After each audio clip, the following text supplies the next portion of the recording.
Welcome to Fitpro Foundations, the podcast where you'll hear fitness professionals provide the ideas and the inspiration behind their success. My name is Karen Salenzi, and today it is my pleasure to introduce Tyler Valencia. For only being in the fitness industry a little over 10 years, Tyler has already had stops at NESTA, NCCPT, and Smart Fitness. In 2016, he started the Kinesiology Institute for Performance Specialists, also known as Kips.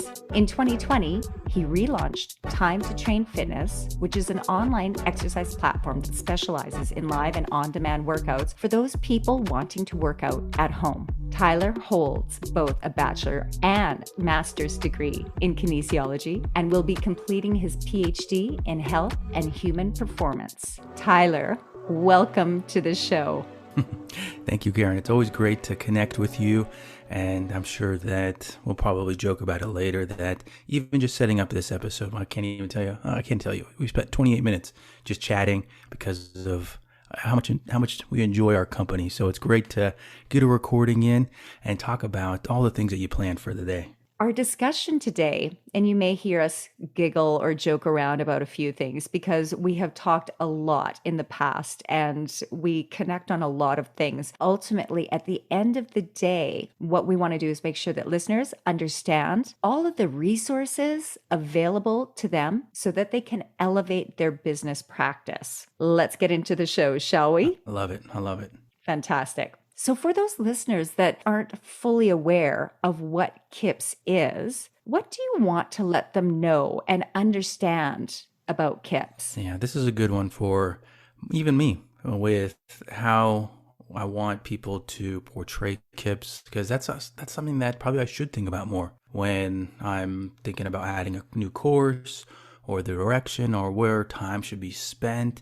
And the best and the easiest answer is that I want people to know that we're an education company. I can't say we're like one of the big boys because we're not, but we are an education platform for fitness professionals. Our courses have continuing education units attached. We have certifications that do also have CUs attached.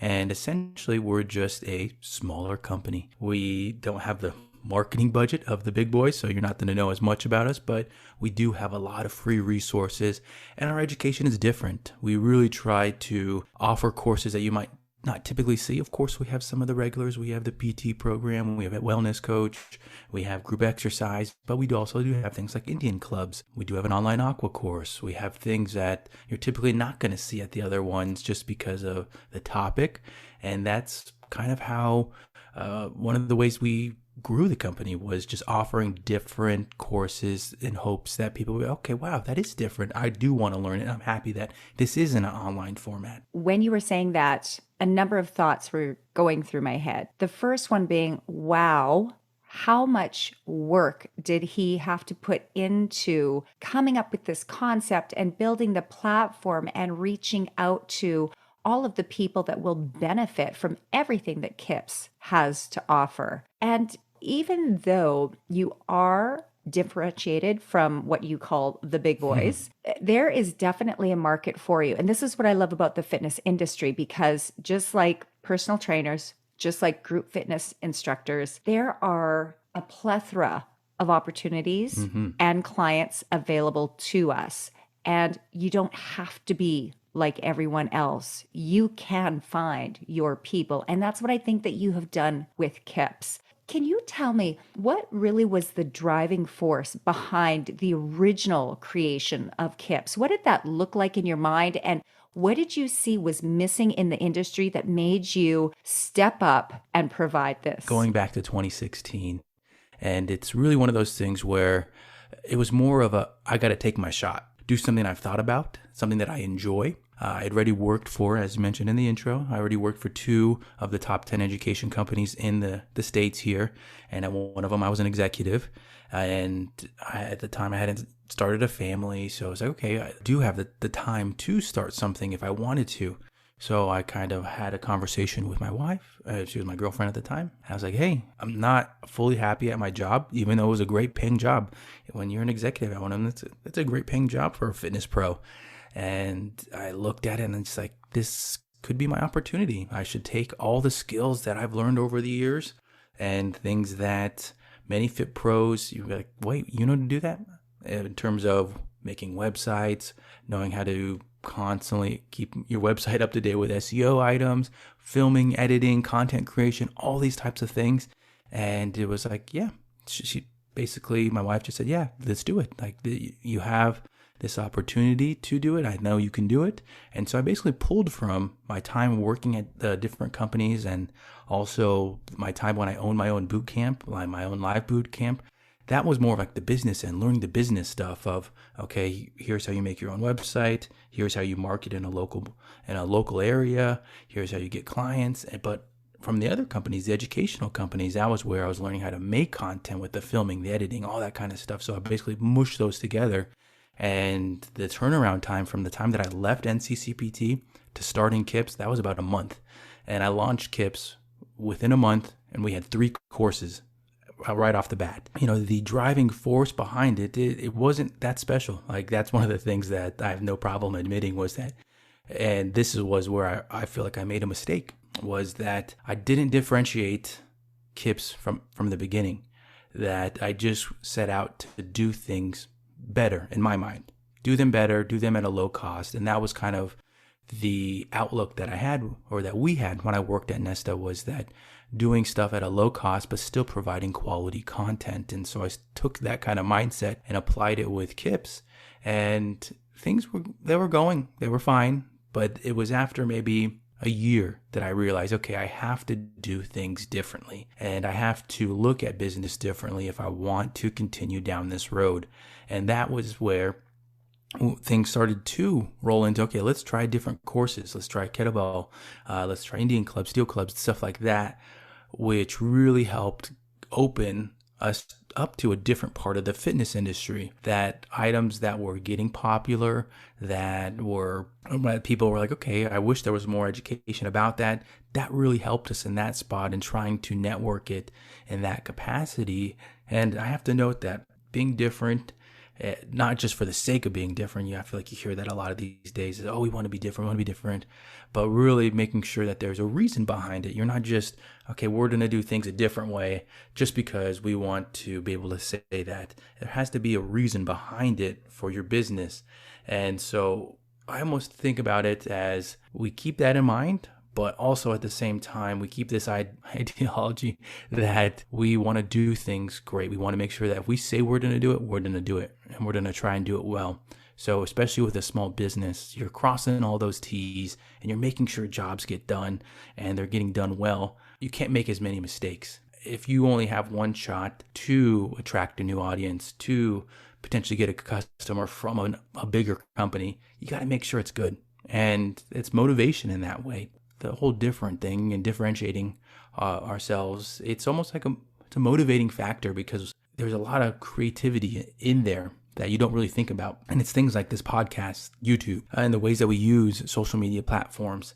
It's something that you see, wow, these other companies, they're lacking in there. Okay, let's really attack those items. Like, let's just talk about YouTube for a second. Let's really focus on utilizing YouTube to grow our business and see what happens from there, because this is a free platform that you can really grow your business, make content, and really create something that has people constantly clicking on your website. And to this day, YouTube is one of our top 4, we'll call it, traffic getters. YouTube is the second largest search engine in the world. That's not like just in like the States, in the world. So to be able to have something out there free that really you just have to invest your time in it, and there's multiple benefits that you can get from it, such a great tool for someone that's a fitness pro, a business owner, or anybody just really looking to grow. And it's really interesting that you said this, Tyler, because as you were just speaking right now, I was writing down notes. And first off, I want to say that really this podcast today is going to appeal to 2 distinct streams of listeners. People who are looking to go out and create a business over and above what you would expect a typical personal trainer or group fitness instructor to do.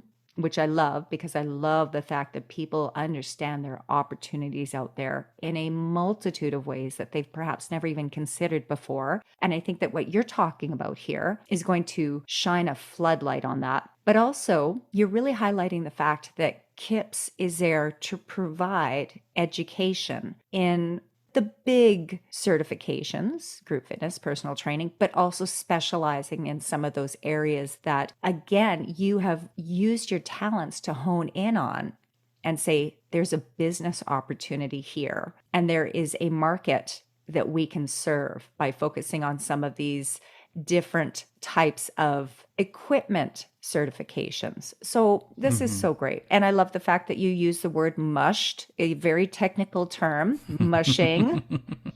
I have to comment on that last part because there's a bit of uncertainty with the direction that we took. With it, often the question, whenever you make any course, I feel like the common question that I always get, whether it was with Kips or with other companies I worked with, is how much money do you think we can expect to make from it? And I get it. When you're working with somebody, that's always a common question that comes up. But when you're doing things that are unconventional, that you don't really have something to pull from, and that's what somebody should understand. If you're a Fitpro and you want to go into making courses, either for yourself or with a company, is that there's so many factors that go into it other than, well, on this course, we made X amount of money, and we can potentially expect to make the same. There's so many different factors that go into it. Even the time of the year plays a big factor into it. And then you have to look at, okay, what are people doing during this time? How is the economy? How many CEUs is attached to it? There's so many factors into it. And the fact that some of these courses did do well, some of them didn't do well, that's something that it's tough as a business owner to look at them and be like, okay, well, we need to figure out a different way. And I think that is something, a good takeaway is being able to look at your business or even what you're doing. Whether you're working in a gym, you're teaching your own boot camp in a park, look at it and be like, okay, how can I adapt this to try something new and just to keep at it? Because that's really the hardest part, is the consistency and keeping at it when you do have any type of struggle. I think that failure is very common. We should look at failure as our number one goal.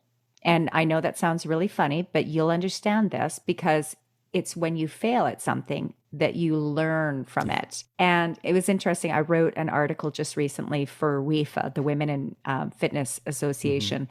And in it, I'm talking about this concept of getting rid of self-doubt and encouraging idea doubt. So just because something fails, it doesn't mean that you failed. It doesn't mean that you should never do this again. Start questioning your ideas. Don't question yourself. Question your ideas, change it, innovate, reshape, refocus, and reintroduce it to the world. You and I were actually talking about this right before we started recording. Failure to launch. Now, failure to launch, for anyone who's not familiar with that concept, is when you have these great ideas, but you get stuck in the process. And even though you could create a business from it, got the ideas, you've got the materials, you've got the resources, but you can't quite make it over that last step. And I think that this is something that we see a lot in the industry. You do not suffer from a failure to launch. You're able to take these ideas and run with it. And I don't know if you've ever thought about this, but what is it within your makeup, your DNA, that allows you to take these ideas and run with it? And I do think you mentioned your wife, and she absolutely was a supporting part of the process. Do you have advice for people who have these great ideas or want to do something different, but just can't make it over that last step? There's two parts to this. The question about, like, within my own DNA, I think it is a personality thing. If you have never done a personality test, first of all, do one. You learn so much about yourself, but also the ability to personality type other people so that you can learn how to speak to them if they're trying to get something from them, which is important in fitness sales, for yourself to understand how you work, how you approach things, and being able to take even some of that mental strain that comes with it off it really helps put things into perspective, in my opinion. With my own personality, I have trouble working with people that I don't deem as smart for me. I will gladly, if I find someone that I deem smarter than me, I will gladly sit there and listen. And that has to do with like leadership and how I approach that kind of area. But as well, I'm a task-oriented person with it, mushing these things together. I enjoy that process of checking things off and being able to find all the items to get over that hump. So even any type of new project that I work on, there's this mental process I go through where I'm just trying to think of every single element that's associated with it and then putting it into a timeline in my head. What do I need to tackle first? And I think that this part right here, when you're looking at, okay, all the tasks that are in front of me and how hard are those going to be, that's really not something that really scares me. It's more, and I think that comes from experience. I remember the exact moment where I felt like, okay, this is a great confidence builder. It was when I created I helped assemble my first LMS for Kips, where I had to basically, I'll tell you right now, I had to watch a series of YouTube videos on it. It was like a 16-part YouTube series on it, but basically putting your merchant process together, your LMS, your courses. It was a week-long process, and it was just rewind, clicking back and forth that went through it. But that process really gave me a lot of confidence in myself to be able to look at things and be like, okay, I can. And I think that that's one of the parts where some people with the failure to launch is that they look at the task in front of them and they get a little afraid about it. They're like, wow. Overwhelmed, perhaps? Yeah, overwhelmed. And you're like, wow, that's a lot of work. How am I going to get through it? How am I going to do that? It's really just one of those things where if you are patient enough and you just do not give up in terms of the search for it, that you'll get there. And it could be anything. I'm not, as Karen mentioned, my education is in exercise science, but I can do a plethora of things with IT and with building things online. Do I think I'm really, really good? No, I don't. I think that because I have met people that are a million times better than me at it, I just think that I can do it. I can do it for the fitness industry. I can do it at a pretty high level. Those skills are out there, and there's a need for that. But for a small business owner, what I've been able to accomplish and the information I've been able to gather, it just helps with that, with low cost and that kind of stuff. So the advice that I can give is to just consistently look for those answers that will push you forward. It's the hardest thing is to not be afraid of it. But probably the example that people listening to this will look at is with virtual training, is that they will look at virtual training, because I've spoken to a lot of instructors on this and I walked a lot of instructors through this. It sounds very daunting and it is very hard. But if you just continue on that path to find answers, how do I make my audio better? How do I make my video look better? How do I edit this? All these items, if you just keep on it, the answers are out there. There's a million different videos on it, not just in the fitness industry that you can pull from. We'll show you anything on YouTube. You just got to be willing to watch it and learn from it. And I think that this really speaks to that concept of fixed mindset versus the growth mindset, because the growth mindset is to always keep learning, always keep growing, always push outside those comfort zones or the bubble that you're in. You know, the past year and a half, we have all been forced outside of our comfort zone in one area or another. One of the things that you spoke about, Tyler, is you talked about perhaps you weren't the best at doing what you're doing and that there are other people who can do it better. What you're doing, I'm going to replace your mushing word with skill stacking. So you never say mush again. But what you're describing here is skill stacking. You're taking your skills from different areas within the industry and you're stacking them to create something new or something that works well for your business. And so I see the fact that you've done all this work with the learning management system, coding and learning how to build a website, and you've brought your experience and your understanding of the fitness industry, and you've stacked those two skills together to create something that other people in the industry need or want. And so I think that's just brilliant. Now, another issue with people that have this failure to launch is they're not necessarily as good as bouncing back. Or if someone says no, they don't learn how to negotiate. When I was talking to Corey Lefkowith of Redefining Strength, she mentioned a book called Never Split the Difference by Chris Voss. And this is a book on hostage negotiations. But she said that it was one of the best books that she's ever read to help learn how to negotiate business deals or negotiate with clients when you're presenting your pricing package. I want to encourage listeners to go back and take a listen to that. It's called Methodologies of Marketing with Corey Lefkowith, and she's with Redefining Strength. So I just thought about that. I wanted to put a little plug in there for that episode. I dig it. I think that we live in a world where we have to learn how to negotiate. Things are not going to just be handed to us. Let's talk about some of the barriers that fitness professionals face today. Now, one of the things that you said is some of these companies that you're not running up against, but you're providing similar types of certifications or products or marketing. They've gotten so big that they've lost sight of what their clients really need. Do you think that as fitness professionals, we run across that as a barrier as well? We get to a point where we kind of forget who it is we're trying to market to? It's a good one. I think that a way to approach it better, because I feel like a mindset that we sometimes fall into as fitness pros is that we start to do that comparing thing where we compare ourselves to the other trainers in our facility. Absolutely. Or other businesses. And something that I've really focused on with my business Kips, but also with Time to Train Fitness is that, and I preach this to the instructors that I work with, is that to just keep the blinders on. Just consistently focus on what you can do to get better, whether it is your approach, your assessment for fitness pros that are working in a gym or they own their own business. What are those steps that you can do to get better at it? Because ultimately, what somebody's doing in their own facility, yeah, it's great to pull some ideas from it, but don't compare yourself. Don't try to go down that mental path where you are constantly thinking, oh, they're just doing it so much better than me. How am I supposed to compete with that? Think about what can you learn from it? What you already said. What can you learn from it to get better at it? Because that's really going to be a deciding factor in your growth. The growth mindset, that's really important there. And really the whole keeping the blinders on. And I think that that's something that I've seen in different industries where you see different titans that are really growing and their ability to just focus on themselves.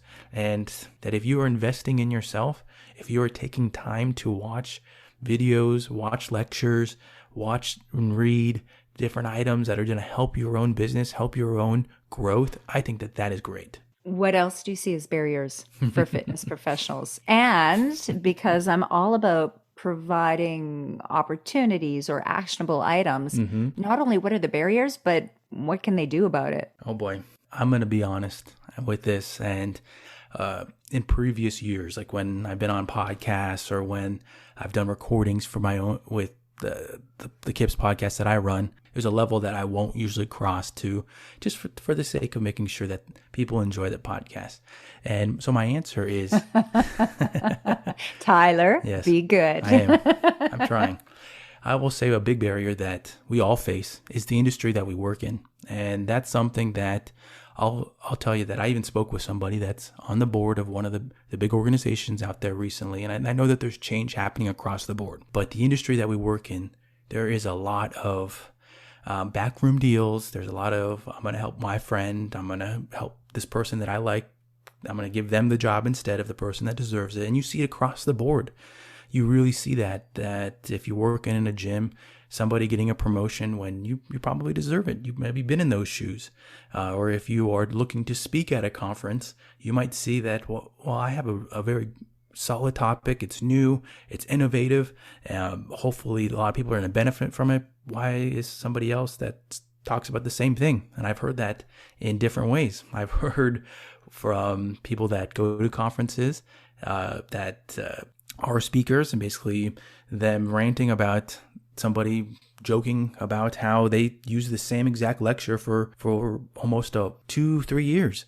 And you're like, what? Why? I hate that. Yeah. And at the same time, I've been on the other end when I am the presenter, and then people have asked me, why aren't we learning more about this at conferences? It's one of those things where it's the industry that we work in. These are some of the issues that really we face as fitness pros, is that the industry is not necessarily suited to help the entry-level person, the group fitness instructor, the personal trainer that's just getting into the industry. And this is just my opinion on it, but it's not really suited to it. That's why I feel like we see a lot of turnover, that somebody will be in the industry for maybe a couple of months, maybe 2 years, and then they have to go find a full-time job because of not just the hours, but the support. It's hard. There's very few gym franchises that invest in an educational program, an onboarding system that really help them grow, learn more, to get really good at the process of being a fitness professional. Even taking this now to if you're an independent and you're trying to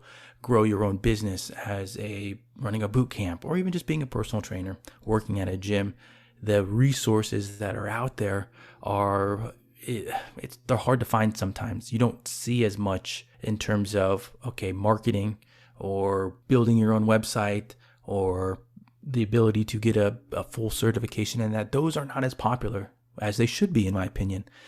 Don't get me wrong. And I'll say, you look at my educational background, it's all in exercise science, but there is a huge need for business development and marketing and the ability to develop your interpersonal skills, because those are really what help somebody get a new client. Anybody that has worked with somebody, you probably have your clients that you talk with more than just exercise. Okay, you need to fix this, you need to do this in your life, but you're probably having in-depth conversations with them, your interpersonal skills.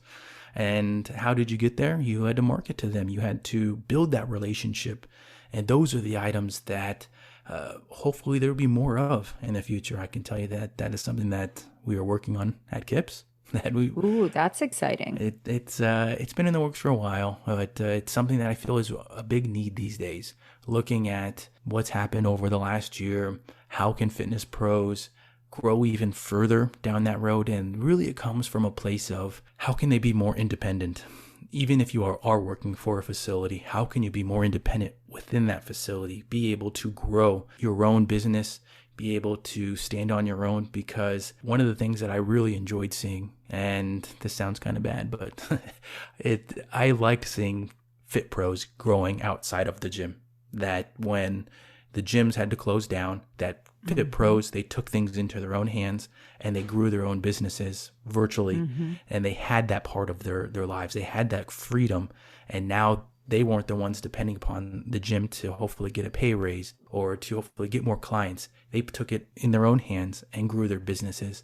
As cheesy as that sounds, it's how I feel and how. Oh, 100%. Yeah. I was thinking the same thing. This was a very important occurrence in all of our lives that allowed us to seek additional opportunities that were completely unknown to us. And it worked. Oh, yeah. Like it worked. And I think that's why a number of the gyms, and some gyms definitely supported this, but other gyms and facilities, it scared them. Oh, yeah. Oh, yeah. That goes back to my answer about the industry that we work in. I have a handful of friends that are director of education that hold that title with gym franchises across the states. And I can tell you that that is one of the hardest things that they're facing right now. They're having trouble getting trainers to come back because some trainers created this own revenue stream for them. They created something that they can live off of. And so how do they attract them back when the pay's not as good? It's one of those things where I'm thankful that I'm not in that position where I have to get trainers to come back. But I believe that is one of the great things that I saw over the last year when a lot of our industry was hurting, that there were these trainers out there that really pushed that envelope to learn more, to create their own business, and to hopefully create something that they can continue to do and grow from. Changing of the guards. That term just kept coming to my head when you were talking. Do you think that the industry needs a changing of the guard? The area that I can pull from my own experience going to conferences, but I'm on the younger end of the spectrum when I go speak. I'm typically the youngest speaker there. Yes. And I'm very honored to be there. to be able to speak at conferences, to share education, share concepts. And I kind of thought about that recently at a conference that I spoke at. But I do know at the same time there are a lot of great educators out there. So it's hard to say a changing of the guard in that area. I think that there should be change in terms of the educational standards.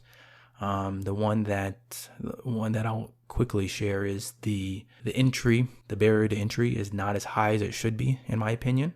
And I can have this argument for both sides. Do you mean economically, or do you mean skill acquisition and competence? That with education and the certification, I've worked for education companies the majority of my time in the industry, and I've done accreditation applications for 2 different companies. I know the process of it. I know every step of it. And I can tell you that I don't believe it's strict enough. That's one of the things that I enjoy with the podcast that I host, is that when I bring that question up and being able to ask the individual that is a speaker, does education, what they think about the certification process within the states, and to hear sometimes if it is somebody from overseas, what their process looks like, what standards do they have to accomplish. And so I feel like that's one of the things that hopefully should open up more. I think that there shouldn't just be one accreditation agency that is looked at as the gold standard. I think that there should be multiple, because I think that if we're just trying to test the basic knowledge of an instructor, then get them in, get them trained, get them moving on, and hopefully stay within the industry. Why is it just a 125 question exam that they have to take? Why aren't we assessing them on interpersonal skills, on cueing, on hands-on portion, things that really should help them on the first date? But are we just trying to trick them on this 125 question exam and make up our own terms that hopefully make them buy our education on and a retest on it? Or do we want to make sure that they passed, have a basic knowledge of it, and then help them grow even further? I think that process can be greatly improved. But then that then goes into the industry that we work in, the organizations and the individuals that own franchises that make these decisions on what certifications are accepted. That then brings in that question of, should there be a change of the guard? Should there be a change in the standards that are accepted? I think that all falls into that, but it's a hard one to answer for myself. It's a bit of a minefield as well. As big as the fitness industry is, it is also quite small. And to your point, that sometimes there is that nepotism that's happening. Sometimes there is the supporting of the people that you know, that you like, that you trust. And those are the people that will get the jobs, rather than a newer, younger person coming in with the skills and capabilities, but don't have those connections. Yeah. Interesting. Do you think that franchise owners should also have their certification in place? The best way to answer this is to pull from my experience. When I worked for Smart Fitness, NCCPT and Smart Fitness, part of my role was that I had to manage the 350 gyms that were part of Smart Fitness. And so you get to learn these franchise owners, what they like, what they're expecting. With some of those, I've created relationships after I left that company. I will tell you, getting to know some of these owners, that they don't agree with a lot of the way that the industry is, and they will tend to look for their own education. They should be able to make those decisions because they're the one they're investing their time. And I get from the other standpoint, well, maybe they don't have the knowledge to make those decisions, but it's ultimately they are creating jobs. So you have to look at both sides of it. It's tough. It's really a tough part to dip into, because there's both sides of it. And I think not until there's more recognized accreditation agencies that we'll be able to really have a better conversation about it. Because I'll tell you, I've had this argument with people that have been in the industry for X amount of years. They have this type of education, and then they'll tell me about accreditation, and in the back of my head, I'm saying, nope, that's not right. And you'll ask about what positions they hold, and you'll be blown away. Like, you hold that position, and yet you don't know this about accreditation, and you want to lecture me about it. And it's one of those it's a never-ending circle in that area. So At the same time, so great that we can have these conversations though and yeah. clear up. And, some people will learn from it and other people will dig in their heels. And I think that as long as we continue to keep moving that bar higher for standards Hmm. and we keep stating what we believe in Yeah. to make the industry better, it's not a bad thing. So tell me this now, Hmm. because you touched on it. How can professionals become a part of Kips, either as a customer or as a potential contributor? Hmm. With this one, I'm going to take it the direction of hopefully learning too. As a customer, you can always go on our website, take our courses. They're available 24/7, and we have a plethora of courses that can help you and hopefully help you build your business. We used to do live workshops. There was a period of time where that was a big part of our business. At the moment, we do not have any on the schedule, and it's a thing that we're not sure when it's going to come back. And there's nothing wrong with doing live courses if that's what you do. As a contributor, that's something that's kind of changed from when I started Kips. At the beginning, when I was looking for more content, trying to get more courses out on the platform, I would say that I kind of rushed that process. And hopefully this story I'm going to tell helps people with their own business. I used to just, okay, yeah, let's get it going. Let's get a date to film. Here's a contract. Here's what we do.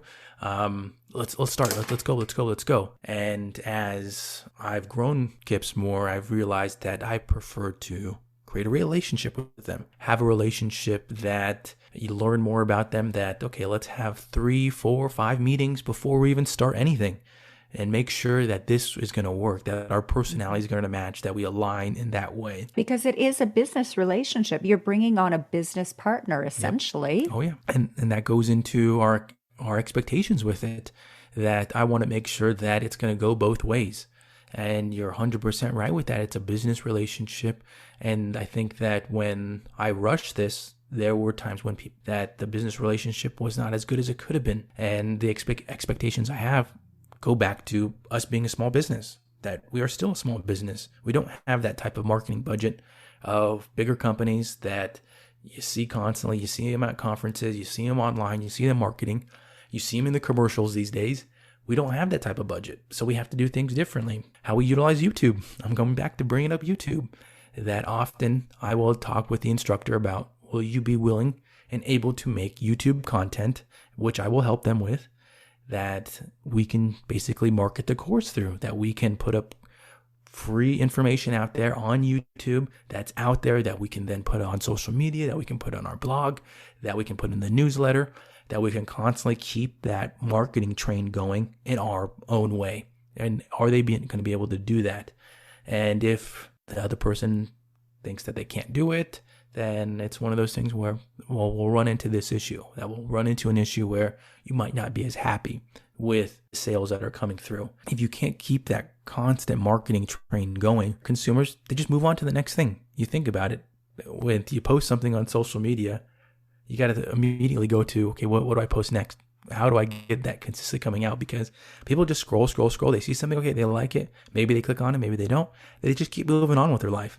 And so you have to keep that strategy going. And that's part of our strategy with it. Being a contributor, if somebody did want to, of course they can reach out to me. We can chat about it and we can go to start that path. But it's one of those things where it has to go both ways. And I can see it from the other side. Somebody that maybe had experience with a different company that, okay, well, here's what they do and here's what I got. Okay, that's great. That's not what we do. Well, and I think that it's important to mention that the world of advertising, or how we advertise, has completely changed. No longer do you need to put out money to book space in a magazine or on a radio station or in a newspaper, or even time and travel to put flyers up in community centers. We all have this opportunity to put our voice out there on social media, whether it's YouTube or Instagram or Facebook. It's essentially a free marketing platform. And if someone isn't necessarily willing to explore those opportunities in order to market themselves to also promote the company that they're doing business with, that would give me red flags about that person. And I think this is essentially what you're saying in in a nicer way, maybe. You hit on it. You got it. What excites you about the future? What excites me about future of my own work is just that constant quest to find more in that area of YouTube and development. That's something that really excites me, actually, is that, after we finish this podcast, I go into editing, I go into filming. I have quite a bit of footage that I need to edit. That's kind of what excites me these days is, as I mentioned earlier, just keeping engaged in what I'm doing and what we're trying to do to push the companies forward, whether it's Kips, whether it's Time to Train Fitness. That's really what excites me. The process of being a small business owner is tough. Finding that constant motivation to stay with it, stay engaged, get your people engaged.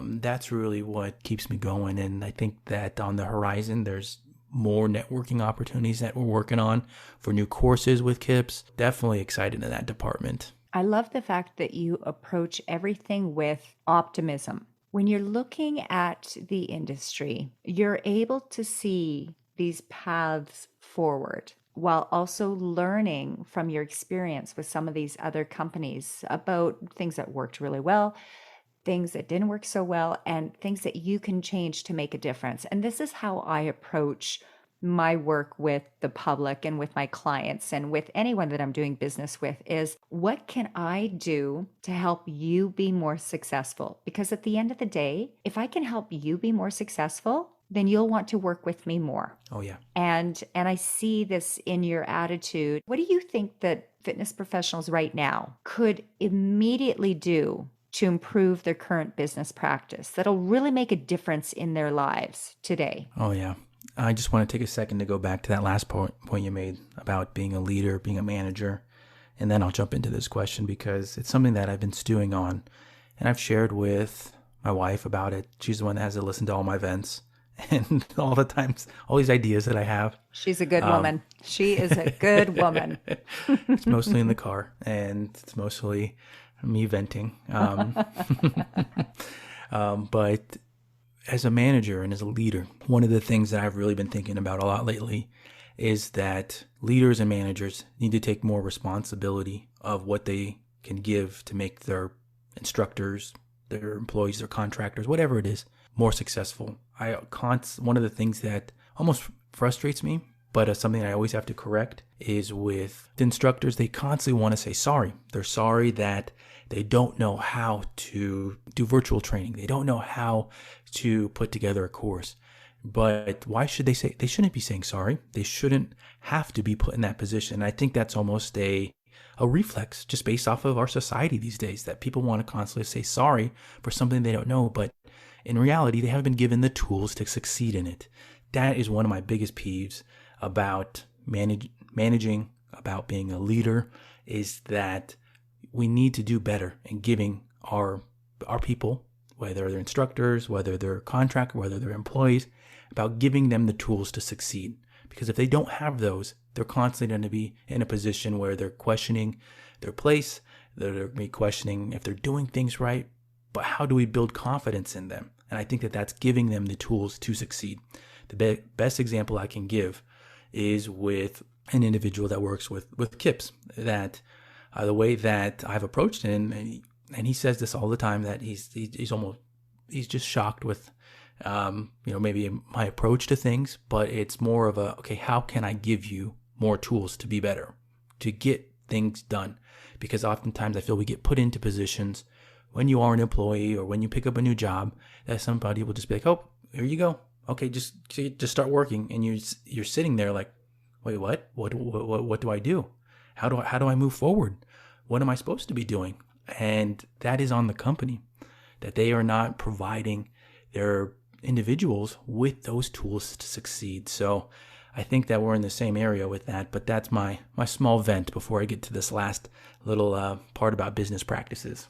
Well, and I want to hop in here and say that we see this a lot. I believe the term for it is the accidental manager, where someone who is good at their current role is seen and recognized and then elevated to a leadership or a management role where they don't have the skills. or the capacity to be a leader or a manager. They're automatically put into that position thinking that whatever juju they have will rub off on all the people that they are then in charge of. And I think we see this a lot in the fitness industry. Yeah. Oh yeah. It's when that entry level trainer goes to their first gym, first job. What does that onboarding process look like? Are you given the tools to know how to sell, to know how to get a client? What's that onboarding process? What do you take that first person through? Do you know all those things before you actually start training somebody? And that's something that a lot of people need to think about and maybe even come prepared for it. And knowing that this industry, sometimes they're not going to give you those tools. And so what can you do for yourself to be proactive in it? Love it. Back to my question. Okay, let's finish that. Yeah, let's finish that train of thought. So what do you see are those ways that Fitpros can change or immediately affect change to have a great business practice? Yeah, I think the first thing, and this can go across multiple parts of it, that whether you are working in a gym or you're an independent contractor or maybe you're building your own business, but it is to build a business. Learn and stay up to date with new social media requirements, knowing how to do stories, maybe learning how to do IGTV, learning things that are new and not having that mindset to blame social media or being that person that says, oh, I'm too old to do social media. You learn so much about it. About a year ago, during the pandemic, the hard lockdown periods out here in the States, that I got to do a guest lecture for my undergraduate program. And one of the students reached out to me after, and he wanted to know, I want to do something like what you do. I want to learn how to do, where do I start? Like, what do I do? And the honest answer that I gave him was to build a business, learn how to make a website, learn how to film content, learn how to post on social media, get that practice. And that applies no matter what you're doing in the industry. If you're working in a gym and you build your own social media platform in terms of you're constantly posting on Instagram, Facebook, Twitter, whatever that might be, but you're getting clients, people are wanting to come work with you, you're getting new people to the gym, you're going to be seen as an asset, a tool for it.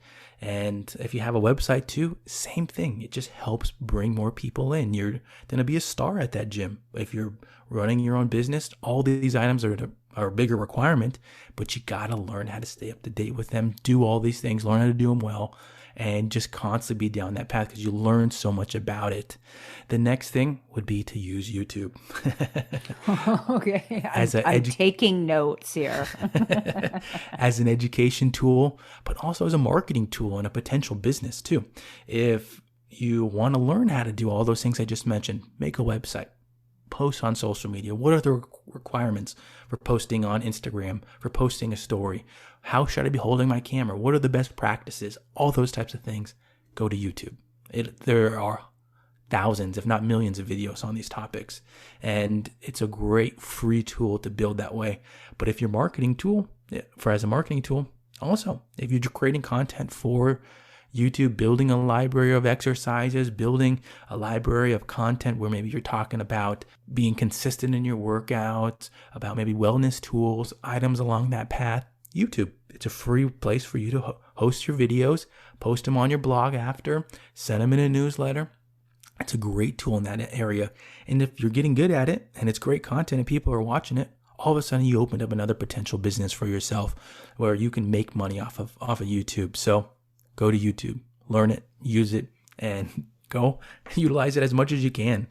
And then the last one, and this is something that we've kind of already talked about already, but be the driver of your career. I think that that's really important. And we really talked about the importance of it, what we saw last year and how great it was. But there honestly will always be opportunities for those people out there that hustle, that constantly hustle, that are looking for new ways to grow, that want to network, that want to grow their career, whether they're a trainer, group exercise, whatever area they're in, an educator. Hustle, just hustle. Don't stop because, and I like talking about the mental health aspect of this area because it's so true. Because I've been through it. I remember that strain and that stress I had when I was working for one of the companies I worked for before, that it was just a high stress environment, that you were talked about negatively, that you were put in situations that you didn't have a sense of security that you're going to be with this company for a long time. And the mental health aspect of being in the industry is so important. And if you're not in one of those environments that you feel great, that you feel like, okay, I want to build here, I want to stay here, just leave. Find a different one. I'll say it right now that gyms, they will gladly dump an employee to help their bottom line or to help a friend that they believe that will help them better. So don't have that mindset that they're going to take care of you, because I've seen it too many times where individuals are in a bad working environment and it strains them. And it's more important, in my opinion, to be in a great mental space, because all that creative juice that I've been talking about throughout this podcast, all those creative ideas, the ability to just let that flow and just constantly be looking to grow, it comes from being in a good mental space. So be the driver of your career. Make these opportunities for yourself, whether it's with YouTube, whether it's your own boot camp business, whether it's your own training business, whatever that might be. Be the driver, because you never know what's going to happen. But mental health is going to be one of the keys to it, in my opinion. Brilliant. You've talked about a lot of things there. And, this notion of misguided loyalty, or not misguided, I should say misplaced loyalty, because you're right. There is a definitive lack of loyalty to people these days. And we should not be attaching ourselves to anyone else's anchor. Yeah. Oh, yeah. Excellent. You have given us so many amazing little nuggets of advice, wisdom. And for that, I want to thank you. And, selfishly, part of the reason I love doing these podcast interviews is because I get to learn from every single person on my podcast. And I've had some amazing people that I've had the opportunity to interview. And Tyler, you rank right up there. Thank you, Karen. I got to say that it's an honor that you do this work with Kips, that you provide this service to Fitpros, that you are looking for ways to help people. That is the part of the fitness industry that I didn't talk about that, but it's one of the things where the ability to give back. And that is one of the true areas that we should hopefully see more of. And Karen, you're doing that right now. Yeah, I honestly think that the more that we all contribute to helping each other out, the better the industry will become, the better, the stronger, and the healthier it will be. Oh, yeah. Tyler, I want to thank you so much for your time today. You have shared so much, and I want to encourage listeners to go check out Kips. So would you take a moment to share all of your social media, from YouTube to Instagram to your website, so that people can take a look, and we'll also pop that into the show notes? Definitely. So probably the quickest way is if you follow me on Instagram, Tyler_Kips, Kips online. From there, the link that's in my bio, it's going to have the podcast links, Kips links, Time to Train Fitness. The URL for Kips is kipsonline.org, not .com.org. Time to Train is time, 2, train.fitness. With those, you're going to find plethora of information, maybe a business idea. If you look at Time to Train, you'll be like, oh, wow, they are doing something different, and maybe some ideas for yourself with Kips. You can maybe find some education that's going to be able to help you. The Instagram for those are Kips Online for Instagram, and then Time to Train is Time to Train Fitness. Look at you. I can't even remember my passwords, and you're able to rattle off all your social media handles. This is very impressive, Tyler. Thank you, Karen.